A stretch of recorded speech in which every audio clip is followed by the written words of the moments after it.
I filled my hydrometer tube up with some beer, and I'm going to put the floating thermometer in this so I can just take the temperature reading on that, and when it gets down to 60 I'll take the actual hydrometer reading.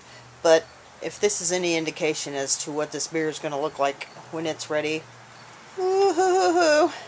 Okay, later. At the end of my sparge and running this off, I didn't have quite enough water, so I went ahead and did a little batch sparge at the end of this, and as soon as this gets to the point where it's not running the color that I think it should, then I'll just shut it off there and then just add some water to make the 3.5 gallons I'm supposed to. So, later. Okay, we ended up with about 2 3/4 gallons of wort, and since I have to have 3.5 gallons, I also added about 3/4 of a gallon of regular water. So, and we'll get this on the boil, and our only addition of hops that we have will be the East Kent Goldings, and they will go in at 60 minutes, and that will be the only hops we put in this. So, I'll see you later. And I've got some raised bed gardens, so all those spitting rains are going to go in here.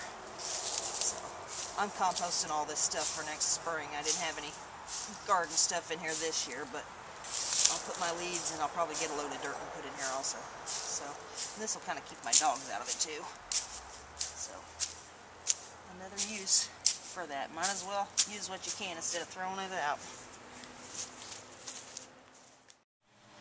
Okay, while we're sitting here waiting for this to boil so I can put my hops addition in there, just some of the advantages of actually doing these smaller batches like this.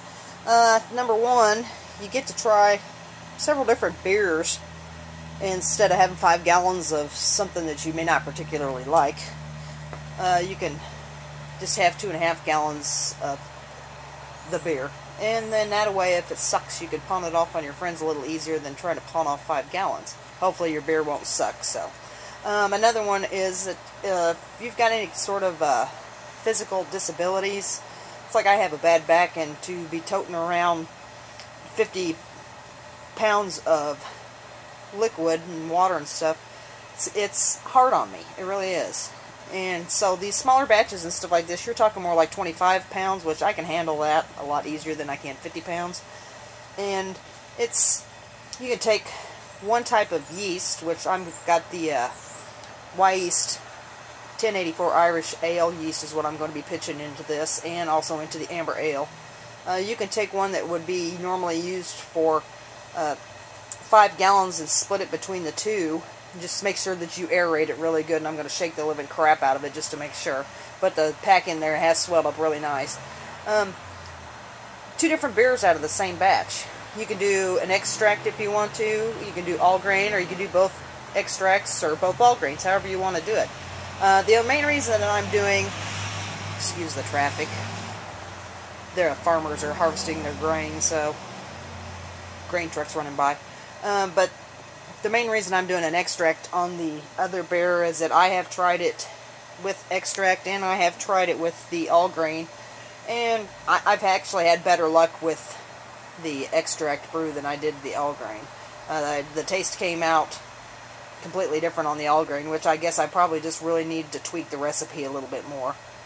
But I liked the extract, that it was simple, and it was ready to drink in about 3.5, 4 weeks maybe, somewhere around in there. So we're still waiting for this to boil. So if you all can think of any other reasons that you might think that these smaller batches might be a little more practical for some people, go ahead and put them in the comments down below. So that would be fine. I've got to take this in and charge up the battery real quick, because I'm going to run out of battery before I get to the boil. So I'll see you in a little bit. Okay, as you can see, we got a good rolling boil, so I'm going to put the hops in there and clothespin that string to the side so I don't have to dig in the bottom of that thing to get it out. So I'm going to go put this back on the charger now. We are going to set the timer 45 minutes.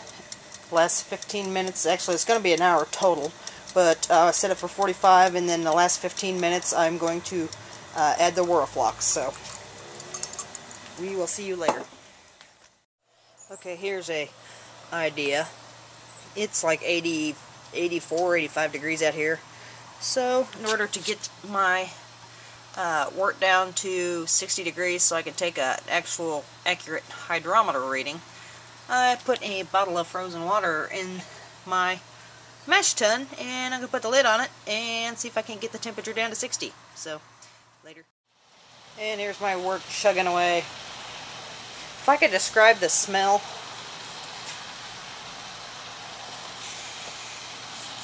some grain smell, but it's a lot of it's like a black dark coffee.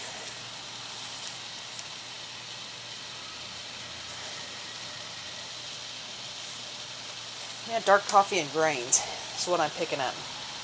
So we've got like 5 minutes left, and then I will put the Whirlflock tablet in, and also my wort chiller that I have sitting off to the side just waiting. So we'll be back in 5. Another thing I did while I was waiting for this to boil is I actually went in and measured all the different gallon increments that are on the cooler, or on my, my little fermenter bottle that I've got. So we'll be putting 2.5 gallons in there. So it's going to be roughly right about here. So that'll give us plenty of headspace. I don't think we'll have to worry about a blow-off tube or anything like that. And since this beer and the next one coming up are both pretty low gravity, the highest one I have is a 149 or 1.049 on the gravity, so I don't think we're going to have to worry about having a blow-off tube. And from past experience, the Yeast 1084 isn't a real flocculent yeast or active yeast, so I don't think I'm going to have to worry about that. So we'll be back. Oh, time's up. So in goes the wort chiller. Turn this around here so the hoses don't melt.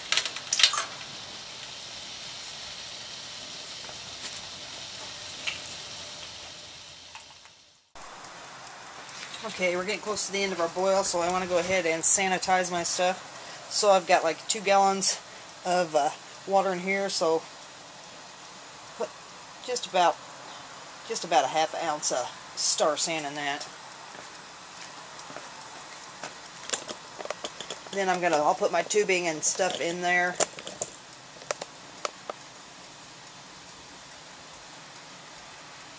Put almost a half an ounce in here. And I'll just shake this up real good. Make sure all the surfaces get coated.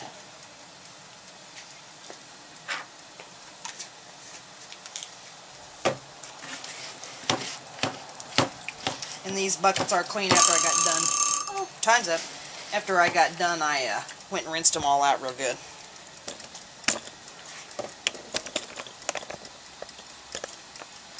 So there we got that. And in goes our funnel. And the screen.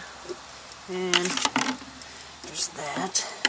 And that, the wine, pieces of Wine Thief. I don't really like this Wine Thief. It's like it's not good and airtight.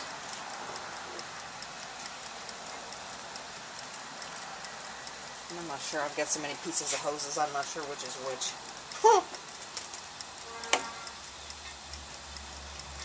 So, I've got 2 different diameters here. I know one of these fixed semi-racking came, but I'm not sure which one. So I'll just throw them both in there.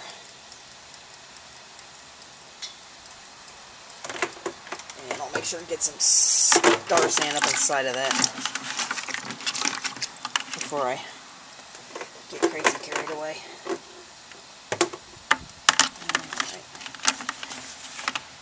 Like I said, I'm going to fill this the rest of the way up after that cools off.